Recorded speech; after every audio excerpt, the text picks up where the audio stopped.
We're gonna watch guy with a sword versus 50 cops. Who do you think is gonna win, bro? The date is April 3rd, 1997, and in the city of Seattle, Washington, at around 11 a.m., 911 operators would receive a call that would change the course of history. Hello, 911, what's your emergency? There's a, black man.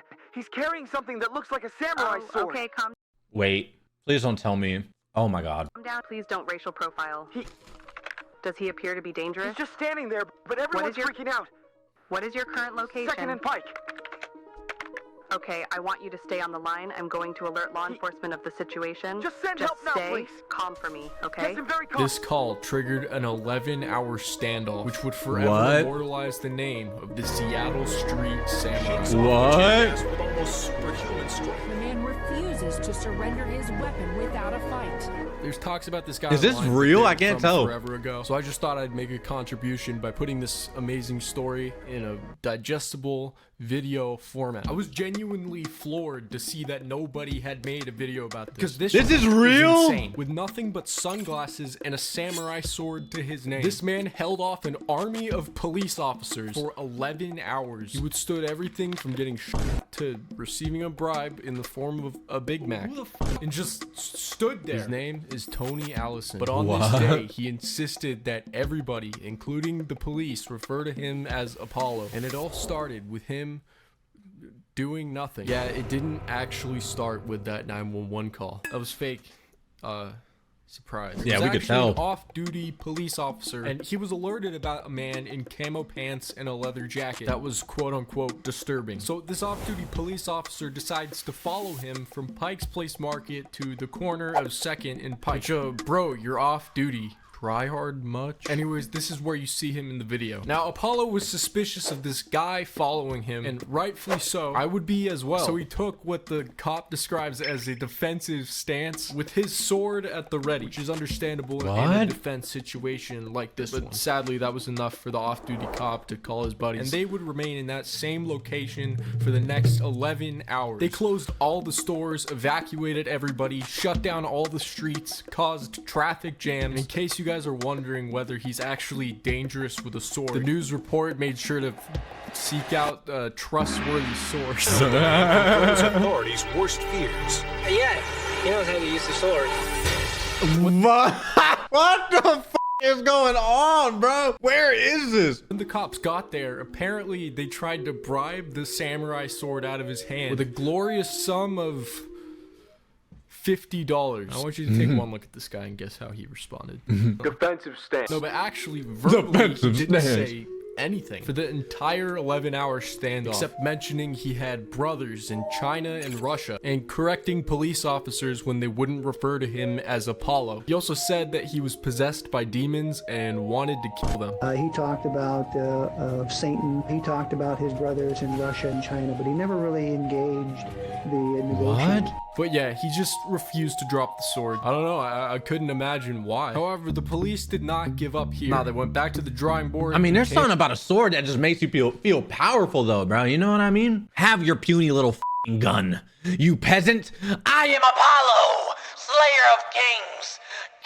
God king, if you will. Conqueror of worlds. I have my samurai sword. Defensive stance. You know what I mean? I don't know. I just feel like it's cool. If I had a sword, I'd probably swing it on everybody. Came up with another offer. Now, I can't make this shit. It's your McDonald's Big Mac. You've got to taste. They offered him a Big Mac. No, What? I'm serious. This is real. They offered him McDonald's. This is targeted. Then they assumed since he was unmoved by this, he must have a mental health history. So they tried triggering schizophrenic urges. Of course, he was unmoved by these childish tricks and continued to stand his ground. So the police weren't sure what to do next. Since he wasn't attacking anybody, they had to get the sword out of his hand. They thought about throwing a net over him. They shot him with tranquilizer darts, which had no effect. They also shot him. Bro, is having a sword illegal? Like a samurai sword? I know it's a weapon, but like, is it illegal? No. Are you sure? No. Depends where. 100% depends on the state. Publicly, you can carry guns in public. Yeah, but like in some states you can't. Some states you can't open carry. So I'm wondering, can you just walk around with a sword? Can we go back where fucking sword fighting was cool and shit? Dude, I would love to walk around with a sword on my hip. I feel like a gangster for real. With those riot pellets, those little beanbags. Now, I don't know if you guys remember that scene in Jackass where they shot Johnny Knoxville with one of these things. It's considered less lethal. He was on the ground panting for like 20 minutes. He just shrugs it off. Anyways, 2 unfair nut shots Defensive later, stance. he was Look still at him. standing. But he endures round after round and shows no sign of surrender. So then they decided the best route to take is to tear gas him. The man shakes off the tear gas with almost superhuman strength. What? Spray him with a fire hose. What? Hoping that he will lose his grip on the sword. When that doesn't work, they turn the water pressure up, full blast. What? And then pin him down with a ladder. Those guys went down by the book exactly what they were supposed to do. Oh, yeah, of course. I'm pretty sure this is the definition of by the book, actually. Now, when you Terrible. Holy shit. This dude is an anime character. He's the main character. Holy shit. look at this from the outside, who is in the wrong here? Guns with special bean bags that strike with the same impact as a heavyweight boxer's punch. Chemical agents or tear gas makes the suspect very uncomfortable. Burns his eyes, it burns his skin, and it makes it difficult for him to breathe. He's just jets of standing there, water though. pack the force of a hurricane wind. Then, in a highly orchestrated maneuver, police pin the suspect down with a ladder, pole, and riot shield. By the This book, is insane. exactly what they were supposed to do. Yeah, I agree. I don't know. You guys don't want to know my opinion.